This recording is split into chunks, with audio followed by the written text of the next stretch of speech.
Good afternoon, and welcome to another episode of CBM Calling for June 1st. I don't know how that happened, but somehow it's already June. So thanks for joining us and spending a few minutes this afternoon talking about God's global mission. Excited to have with me today two pastors from the Journey Church in Moncton, New Brunswick, Sarah Cogswell, who has responsibility for children's ministry, and Micah Knowles, who has responsibility for youth ministry, next gen. Um, Both Sarah and Micah traveled to Lebanon with CBM last year through our Praxis program. It's something that we share in common, the three of us. I was a Praxis student in 2010, 10 years ago, traveled to Bolivia. Um, yeah, so excited to have both of you here. Welcome. Thank Glad to be you. here. Yeah. And looking forward to chatting a bit about Praxis and its impact on your lives and your ministries. Just if you're watching, you're wondering what's Adrian talking about? What's Praxis? Praxis is CBM's seminary scholarship program. We believe that it's important. It's a great opportunity for people studying for ministry to be able to study integral mission in the field. So not in a classroom, be able to actually see God's global mission through the local church in the global south. So in 2019, that trip was to Lebanon, and both Micah and Sarah were part of that. Yeah, so that's great. Just as we start, Sarah, Micah, how are things going in Moncton? How has ministry at Journey Church changed, impacted, pivoted in this season of COVID-19?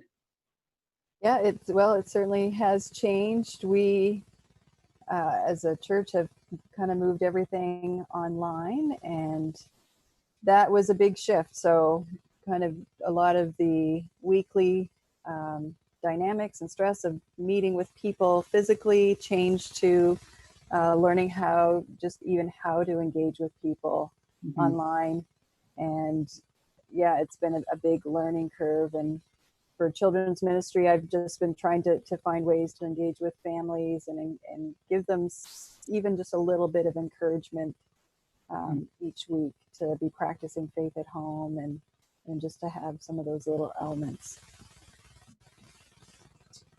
Yeah, I mean, it's a steep learning curve, and I guess you learn at the beginning out of like necessity, not because you're excited about the switch or anything, but it does present certain opportunities going online, and I mean the opportunity to meet and encounter more people with the gospel is, it's huge. It's changed so much, but yeah, the learning curve was steep, and even things like preaching, like I preached the last 5 weeks in a row, and like preaching to a camera is very different. Yep. And so those changes were a lot, but I'm trying to look at the positive and find the opportunities in it, and yeah, I guess that's it. Yeah, looks very different, but continuing to look for ways to accomplish the same mission in a very different context. But yeah, ministry still continues. That's great. Mm-hmm. So let's talk about June 2019. 1 year ago, the world was a very different place, and you could get on an airplane and travel to Lebanon, which both of you did. Just people that are watching, can you just share a little bit with them about what your time in Lebanon looked like, what you did during the, I guess, 2.5 weeks that you were there? Yeah. So first of all, Lebanon was the coolest place that I've ever been. And I could not have been more excited to go. And the Praxis opportunity was the best opportunity ever. So if you're watching this and you have an opportunity to apply for that scholarship in the coming years, the first thing I would say is do it. I couldn't believe it when Adrian first told me about it, but the opportunity to get a class, to travel to a new culture, was just amazing. But anyway, in Lebanon, we went to the Middle Eastern consultation, and that was one of the big things that we did. And basically to have time with Christians from all around Northern Africa, from around the Middle East, and really from all over the world, was exceptional. I got to sit down and have lunch with pastors from Scotland. You'd sit and you'd look around the table, and there would be pastors from Europe, pastors from Africa, pastors from South America, and everybody was from a different country. And to study about how to do God's work in those different cultures and what we have in to travel around Lebanon, to see a country that, has been very resilient, has overcome a lot in the last, 30, 40 years, and still has a lot going on. But just an amazing trip. I don't know how you can sum it up so fast, but Right. yeah, it was awesome. It could not have been better. The learning was significant, and the change was significant. And I mean, above all, it was a deep time of learning and growing. I mean, it was special. Yeah, I had the chance to attend the Middle East consultation in 2018, so a year before you were there, and I would echo that sense of rich learning from people doing ministry throughout that Middle East, North Africa region. People who were in the middle of like some very challenging places to do ministry, right? Like pastors coming from Egypt and from Sudan and from, challenging places, and yet,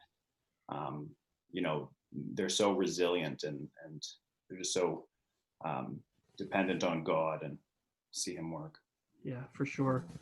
Now, Sarah, in addition to the sort of 1 week intensive time at Arab Baptist Theological Seminary for that conference, you also had chance to travel a bit throughout the country and see some of the other local church ministry. What did that look like? Yeah, well, and specifically the 2 Sundays that we were there, we were able to visit churches. One was maybe a 2-hour drive, and that was such a neat experience to really experience church in a whole other language that I didn't have any understanding of. And you kind of catch little bits and pieces and maybe a song that seems a little familiar, but the people were so friendly and welcoming, and they took us to a national park and we had a picnic together and we did a hike. But I think it was really eye-opening to see Christians in a whole different life setting, worshiping God and just having such a vibrant faith. And we met some missionary couple and their sister who were doing some ministry work, and hearing their true life stories of overcoming some really huge obstacles. And then we also were able to find out more about the organization, the parent organization that the seminary is under and that CBM partners with, and some of the other things that they're doing in schools and communities and things like that. So it was exciting. It was trying to get your head around what are some things that I can take back with me? How, what are things that I can apply at home? And I think I'm still wrestling with some of that as well. Yeah, so much that the church in North America can learn from our global brothers and sisters in terms of life and ministry. I remember humbling to hear the stories of people who have been through so much, like Syrian refugees, people that are in very, very challenging seasons, but the compassionate response of the church and meeting Jesus, and to hear their stories. Did you have a chance to meet with people that had come to faith through this time? I know we heard a lot of stories. I think, Micah, you probably had some conversations, but it did remind me that we went to visit a church in the Bekaa Valley, and we did drive by the refugee camp, the tents, and we visited the kind of the school and community setup that they had, and we spoke with a few people in there. Wow. Micah, did you have any other? Well, I mean, I guess when I hear that question, like we met people, a lot of people. One of the most significant things for me was we met people who were meeting Jesus in dreams. That was a very significant and very predominant theme. Constantly we were meeting people who knew someone or had themselves met Jesus in a dream, and they were either a convert, but people who maybe had never had encountered Jesus at all. And yet they were having dreams, these just things that you think only happen in Acts, and yet in some of the most, in these regions in the Middle East, people are having their lives changed, and in a way that we just don't necessarily see in North America. So yeah, encounters like that, and yes, Sarah and I both did. We were in Syrian refugee camps, and those meeting people with those kinds of stories and those lives was very eye opening, and yet God was on the move. Yeah, and I guess I'll move on. But just I could talk about this for a long time to see the spiritual change in people's lives and the practical demonstration of God's love through His local church in a very difficult context. And I don't know if you've been following the news at all, but some of those places that you visited, they've started to, of course, detect COVID-19 in those places where social distancing is not possible, all the same PPE and hygiene is not possible. So we continue to look for ways to respond through our church partners, and also continue to pray for God's mercy on that part of the world. I wonder if each of you could share, when you think back at the Praxis experience, so your whole time, what stands out as a highlight? What story comes quickly to your mind as when I think of Praxis, this is the positive highlight that comes to my mind? Micah, can you think of one? Well, I guess for me, there's certain moments in your life where you can feel God so evidently, right? Where it just seems like God is all around you, and the moment is close to what you would experience in heaven, right? And I think as a pastor, you're kind of chasing that, right? You're almost chasing that high, to feel God that closely and to be around other Christians who are, God is just there and you can feel it tangibly. And for me, the biggest moment where I felt that was at the graduation. And when those grads are, they're leaving their time at the seminary, and they're going into all the world, and yet going into very challenging places in some cases.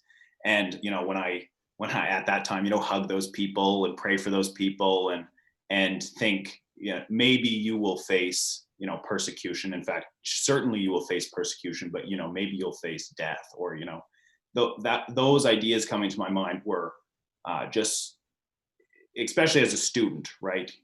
I was there as a part of my seminary experience, and to see young Christians like me going into the missions field, that was very humbling. And you really, it almost seems taboo when you talk about missions to say, oh, we take so much for granted, but yes, we certainly do. And that moment, even as I kind of talk about it, and how steeped in kind of realism and and stress even it was, like, that was a moment of celebration. That was a moment of pure joy for all of us, right? To see you've done your school and now you're going out, and it was a celebration moment. None of it was sad. So that was pretty special. Yeah, the graduation is a highlight. For people watching who may not understand the full context, Arab Baptist Theological Seminary, our partner in Lebanon, students from across the Middle East and North Africa come to study at ABTS, and then they go back to their home country to serve and minister. And part of the reason for that is Lebanon's one of the only countries in the region where students from a Muslim background can legally study theology. So it's a very strategic ministry, equipping Christians to serve throughout that region. So yeah, I've attended that as well, Micah. So humbling, powerful, and it's so encouraging to see these people that have been trained and equipped. Sarah, what about you when you think of the Praxis? I had kind of a unique experience. Our church brought a family from actually from Beirut to Moncton, and they had been staying in a refugee camp in the middle of the city. And one of the ministries there is called Tahadi, and I was able to go down there and see that ministry. And I think in some ways it was shocking to see, because it was right in the heart of kind of the poorest area, and just to see a little bit of what the family that I had come to know would have lived like and experienced for a few years, and then to meet people that knew them and loved them, and just the sense of community that they have there. I found that that was very moving and impactful. Wow, it's incredible. Yeah, to see again the work of the church in that region. So, if the goal of Praxis is to equip and train you in the area of integral mission and to do it in the field, what did you learn through Praxis that you couldn't have learned in a classroom? For me, I think it was just almost that immersion experience, which I don't think you can get any other way. Like you're eating it, you're hearing it, you're breathing it, you're seeing it everywhere, and I think because of that, you're meeting people who live in such a different context. It breaks down a lot of those barriers of your own imagination can only go so far, and to actually be there and experience it and see it is a whole other level. Yeah, I guess what I would just add to that is, seminary is great. We all love seminary, right? But it's one thing to read about things, and then it's another thing to experience things. And to be right in the thick of a place where God is moving in a real way, and you're seeing it, you're meeting the people. For me, I was young, right? So and I am young, so I'm still young. That hasn't changed. But when I went there, one of the big things that I felt like I was missing going into my pastoral career was experience, really. And yet, so many times since we came back from Lebanon, I've been able to refer to the Christians there and to the movements there. And when I read about things in books, or even in the early church, and you can almost visualize that going on in places like Lebanon. So it makes things feel real. And yet, even in Lebanon, when we were there, we went to regions where Jesus had been and things like that. So I, in some small way, had a piece of what it's like to go to the Holy Land. And I know anybody who goes to the Holy Land comes back and they say, oh, they read the books differently, right? And we got a piece of that. So that was cool. Yeah, that's great. Yeah, I'm thankful for our Canadian Baptist seminaries, so Acadia, McMaster, and Carey, who partner with us in Praxis, that they recognize the value of good education, but also the value of immersion in doing that together. So yeah, it's because of their partnership we're able to offer this program. Now, our hope is that as we learn, as we grow as leaders, that has an impact in our ministry, wherever that might be. So looking back over the past year, how has Praxis influenced or affected the way in which you do ministry in Moncton with your church? Do you want to go first, Micah? I can go first, yeah. For us, Sarah and I have known each other for my whole life. And so for Sarah and I to go to Lebanon together and then be working at the same church was special. But then when we were coming back, we were starting to ask the question, how do we do integral mission as a church? But then also, how do we do international mission? Like, how do we work locally, but then how do we also work globally? Because we understand that we have to keep those in tension as Christians, that we're not just called to one or the other. We're called to do great work everywhere we go. So coming back, Sarah and I specifically, we started a capital campaign. And Sarah, it'd be good for you to talk some about that. But one of our key focuses for that was doing mission in an international sense, and where we were going to do that. So long story short, Sarah and I we went on our second trip together, which was hilarious. So first we went to Lebanon, and then we went on another trip together. We both left our spouses behind, and we're having all these amazing experiences together. But we went to Guatemala, and yeah, I guess Sarah, you can pick it up from there. Yeah, we were exploring, how can we do this? And I think a big thrust through this Next Gen campaign was how do we create faith experiences that all the next generations can be a part of, and thinking of, youth could be a part of it, family members could participate together. And I'm a parent of 3 teenage sons, and I'd love to see some of them being a part of that. I think it would be such a great formational experience for them. And so we've had some conversations with Bruno and Kathleen Susi, who our church is the sending church for them, and we've had a long partnership with supporting them, and I've sent other teams to them when they were in other parts, I think in Africa. And so it just seemed like a natural fit to see how we could partner with them and look long term down the road. How can we be sending some regular teams so that different members from our church can be exposed to this, to experience this? And then part of that language was we're going to go there and experience it, but then we're going to come home, and how are we going to live it out? How is it going to impact us here, and how we see our neighborhood, our community, even our family, and just living out faith here. So I feel like they're kind of kernels of grain that are being sown, and we'll see down the road how they grow and how they flourish.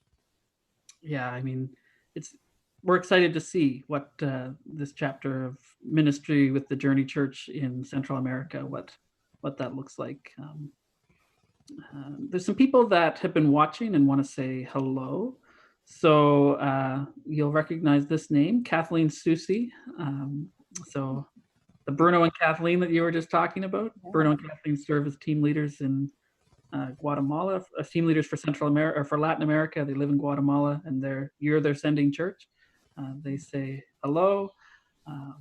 Basil Amar says hello. Abby Davidson's joining from her backyard in Scarborough. Yara Jarvis, Dios les bendiga, and Marilyn Phillips from First Baptist Regina, who also has a partnership with ABTS in Lebanon through CBMs. Yeah, hi everyone. Thanks for watching and being part of this call. Micah, Sarah, thanks so much for taking some time just to talk a little bit about your Praxis experience. And if you're in seminary, if you're training for ministry in a local church setting, I would really encourage you to watch for information on the Praxis program next year. Obviously, in 2020, we've had to put it on hold along with all of our international travel. But the hope, of course, is that that's back, and we have another cohort of people traveling in 2021 to study integral mission with one of our global partners. I want to remind you as well that CBM Calling has shifted to 3 days a week, Monday, Wednesday, Friday. So we're back this Wednesday, and it's a good call to follow up this one. It's with Ali Haddad, who is CBM field staff in Lebanon, the president of ABTS, Martin Akkad, who gives leadership to the Institute for Middle East Studies, which hosts the Middle East consultation, and also Gary Nelson will be on that call. And they're going to be discussing what this Middle East consultation looks like in 2020, because obviously, 200 people from around the world are not going to be gathering in Beirut to discuss issues and to learn together. But instead, they have reconceptualized things and moved it online. So excited to hear more about that on Wednesday. So again, thanks for watching. Thanks, Micah. Thanks, Sarah. Blessings on your ministry in Moncton, and greetings to everyone at the Journey. Thank you. Thanks, guys.